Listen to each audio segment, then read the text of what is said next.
Hawaii ain't the mainland. So family, identity, the rock fever, that could be good, that could be bad. 1,000 square foot home for $1 million. Construction quality, not the same. For my mainland watchers, in this video, we're gonna talk about why Hawaii is not the mainland. We're gonna compare and contrast the two. I just got back from the mainland, which is California, and I know that doesn't encompass all of the mainland. Usually when us Hawaii people are talking about the mainland, we're referring to Vegas, the West Coast. We might be so cultured as to go to like a Colorado or something, but most people aren't talking about East Coast, Philly, Nebraska, Kentucky, Miami. Hawaii people just don't experience those things as much, so we're comparing it to the West Coast and Vegas typically. And there's a lot of reasons why Hawaii is just not the mainland. When I was in California, I was unpacking it. I was experiencing the physicians who were taking care of my uncle and having conversations at the restaurants in the parking lot. I remember I lived in the Bay for 11 years. It was me like revisiting this whole season of my life. I have this mixed experience having been born in Florida and then raised in Hawaii. It's just different here. First off, let's define something. That is mainland. In the really Hawaiian circles nowadays, they don't even use the word mainland, they say the continent. For Hawaiians, this is their mainland. This is their aina, Hawaii. Not necessarily Costco, but these islands, right? For Hawaii people, culturally, they're typically talking about the West Coast, mainly California. In college, they go to San Francisco, Portland, Seattle, and then we all know Vegas is the 9th island. So when we say mainland, a lot of times that's what we're thinking. Now, I was born on the mainland. I was born in Florida. I spent half my childhood there. I moved to Hawaii. I started coming when I was 10, stayed when I was 12. So I actually had this sort of deep South experience. And my mom's side is all from the South. And I know a few Hawaiians that they have half their family from the South. There's also the East Coast and the Midwest. And when Hawaii people are referencing the mainland, they're not necessarily thinking of those places. But rest assured, I understand the mainland is nuanced. It's multifaceted. Sometimes I'll overgeneralize, but when I need to, we'll pause and unpack that a bit. Let's start off with some real estate. In Hawaii, price per square foot is often $1,000 per square foot or more. I'll put that in a little different context. 1,000 square foot home for $1 million or more. Now, there are places where you can get a single family home or a condo or certain situations where it's less than $1,000 per square foot. But just think about that. When I talk to my in-laws from Louisiana, they're like $1,000 a square foot. That is like, they can't even conceive living in a place where you would pay $800, $900, $1,000 per square foot. That's just reality here. If you want to buy a house, that's the cost. On that note, unlike certain areas of Colorado or whatnot, where a lot of the value of a $800,000 house is the type of lumber and the nicer plumbing and all of this stuff, your money here is locked up into that land, that dirt. The 5,000 square foot lot or the 8,000 square foot lot in Hawaii Kai, in Ewa, on the North Shore. 80% of the value in your real estate purchase, approximately, it's not exact real estate advice, approximately 80%, at least on the tax assessed value, 80% of that million is the land. What does that mean for you?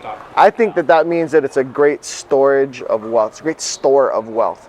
So if you have $1 million you need to bury in a coffee can in the backyard, figuratively, I'd rather bury it in land value, a place where it's always going to be desired and sought after, and there's a limited, finite amount of land. I'd want to bury my coffee can, my $1 million, my $2 million, my $5, $10 million in Hawaii land from an investment standpoint or a store of wealth standpoint, rather than bury it in copper and lumber and shingles and this idea of this custom-built home in Colorado. Another real estate point, houses. Although the houses are worth as much or more than these beautiful big mainland houses, they're not built the same. We can think about a plantation-style home on the North Shore or an older 1910 built home in Manoa. Again, I talked about the land value, right? That home may be worth 1.5 million, but it literally looks like something that would be a shed in Indiana. When I lived in Florida as a little kid, we had this little brick house. I'll give Kenji the address. You guys can see this little home I lived in as a small kid in Florida. This little brick house, and outside there was a shed. When I came to Hawaii, I was like, oh, this is how my shed was built, this actual house. Construction quality, not the same. Now, I don't have to go so egregious as to reference a 1910 built plantation home. Even the newer construction home. Back there on the other side of this Costco is Coa Ridge. Castle & Cook, good builder in general. I tend to like their homes. Our clients who bought their homes, they feel solid. Doesn't feel like the big bad wolf's gonna huff and puff and blow down the straw house like an old plantation home. But the same level of neighborhood in Tennessee where my dad lived, thicker wood and maybe 2x6s instead of 2x4s, just different finishing. Homes for the dollar amount just aren't built as well and as sturdy and as nice here in Hawaii. Some exceptions, and a neighborhood that people from the mainland tend to like is Ho'akale. Homes there feel like this really sturdy, built, big, regal mainland home. It's also why you go into the 1.5, 1.6, 1.7, $2 million in Ewa Beach, because of the quality of these homes, the size of the lots. It's that really nice mainland feeling home. The yards are smaller. The homes oftentimes maybe aren't as insulated. I have a home that was built in the 2000s by Castle and Cook, and we still have the original windows. They're single pane. They're not the double or triple pane with nitrogen in the middle of it and big thick white sliding vinyl to keep your air conditioning inside. No, they're just cheap windows. And they were still doing that in the 2000s here, building homes. It's just a different quality of build here in Hawaii. You may not deal with a winter freeze or intense heat in a Vegas and a Texas and Arizona. We don't have that, which is one of the reasons why everyone wants to live here, right? We do deal with salt air. You might deal with pigs in your backyard. You might deal with fireworks going off from your neighbors. A lot of outdoor dogs, because again, the air and the climate is such that a dog could survive outdoors all year long and it not be animal cruelty. That creates a different culture, right? In Colorado, where it gets 2 degrees, you don't have an outdoor dog unless you're an asshole, right? I don't know. If you're from Colorado or a winter state, let me know. Are there dogs that, like, do you have a husky and leave it outside all winter? Another thing kind of adjacent to real estate is people don't move out at 18 here the same way. How many people 18, 19 were living on their own, unless it was college? Just you don't expect your kid to move out. Now that's probably more true even in the Colorados, even in the Nebraskas than it was a generation ago or when we were kids. But in Hawaii, even 30, 40 years ago, you didn't just move out at 18. It's too expensive. It didn't make sense. Culturally, that makes for more families living with 2 or 3 families under one roof. What does that mean in a neighborhood? That means maybe parking sucks because that one house, they got 9 cars. Kenji's over here laughing behind the camera, but that's just a thing. Street parking, multiple families living in one home, kids having to be propped up by their family and their parents for many more years until they make it here in Hawaii. That's just part of our culture. For most families, that's part of the cost of living here. Another thing is energy costs. We have the worst energy cost in the nation by far. I believe we're at like 39 cents per kilowatt or something. I actually have a whole solar guy and who's kind of on my team. He's kind of core team Hawaii on the solar side. So if you need anything with solar, reach out to us. You can go to the same website, go to the bottom, coreteamhawaii.com. At the bottom of our page, fill out the contact form. You can just tell them, hey, I live in Hawaii, I'm local. I don't need to buy or sell my house. I'm interested in Derek's solar team. I'm not a solar expert, but these guys are, and I trust them. I don't really like solar salespeople. I don't really like salespeople. I prefer people who market and just keep it real, and then you call them rather than them shoving whatever down your throat. But Hawaii's energy cost is the worst in the country, and it's only getting worse. They're introducing this flex thing where you can pay less at certain times, but if that were to become mandatory, it'll price people out of this state. That's a sad thing. Let's talk about pace.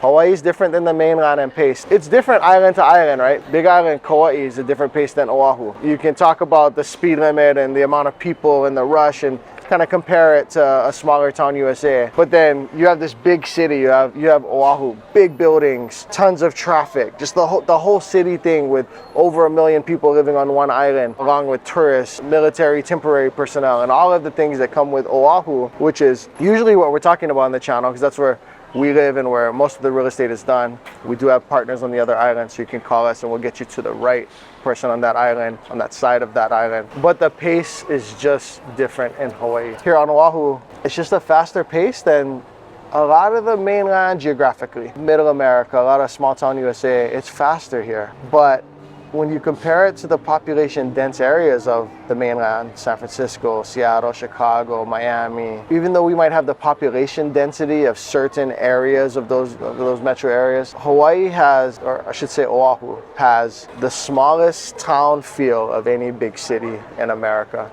And that's because of that aloha factor. That's because of that respect and that humility that comes with, all of the plantation cultures. I want to stay away from some of the stuff I'm not supposed to talk about on the channel.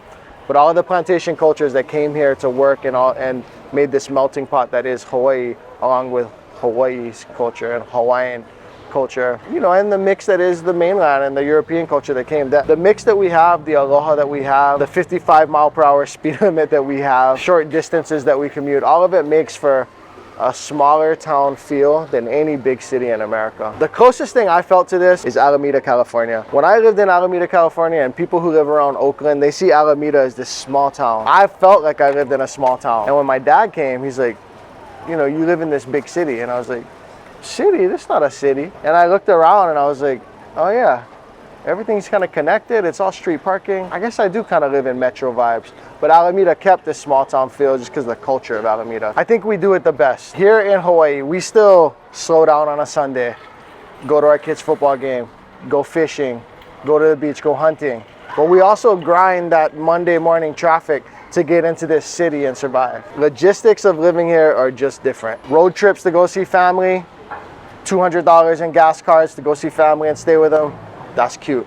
You're not gonna do that once you live here. Every vacation you take is gonna cost you thousands of dollars. If you have, like myself, a wife, 2 kids, by the time you buy, even if you plan ahead better and $500 per plane ticket, that's already $2,000. Even if you stay with family, they pick you up from the airport and you stay at their house, it's already a couple grand just to get there.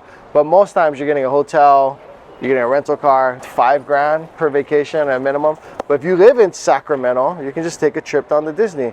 If you live in Austin, you could drive to Houston or Galveston or whatever. You don't have that option here. I put out a post on my Instagram. I said, hey, give me some ideas for this video. And someone said watching sports. I'm not a huge sports head, but if you are a big, you know, Sunday football person, or you have to watch your baseball games, etc., could be good here because you could wake up early, get the football out of the way, still have half the day to go. You don't have to stay up late, but it also could be bad. They might not be showing the games that you want to watch here because that's East Coast kind of things. Or you're watching a game that's in the snow while you're sweating here, and it just hits different. It just feels different. I know people are like, so what, bro? I'll trade beaches and Mai Tais and palm trees to laugh at my friends in the snow. It's like, yeah, that's fine. That's jovial. I get that. There's just a different feel about like Sunday football in the fall and food in the oven and leaves falling. You can't catch that vibe here. There's no Trader Joe's pumpkin spice pancakes. That vibe just doesn't happen. Living, you know, Hawaii is not the mainland. Amazon. I could say shopping or I could just say Amazon. They're almost synonymous at this point, right? We're in the week between Christmas and New Year's. I was just trying to do some last minute shopping and I was rather unsuccessful. All of my Amazon deliveries were like, we'll get here January 7th. We'll get here January this. And then you can't even get certain things. If it's too heavy or big or there's lithium ion batteries, you just can't ship them. My wife likes SodaStream. Anyone ever, you know, take SodaStream, you put the CO2 in it or whatever? I didn't even know SodaStream. SodaStream, it's like the carbonation, like you carbonate stuff that's not carbonate. You can't ship those things here. Whatever 49 CFR shipping laws or whatever, you can't ship that air freight, and so therefore we just don't have them. Logistics in Hawaii, just they're different. And you can't talk about Hawaii versus the mainland without getting into weather, the sights, the scenery, the culture. And so we're not gonna spend a ton of time on all three. However, it can just get mundane here. Yes, living in Hawaii is amazing, beautiful sights, but it can still get mundane here, you know.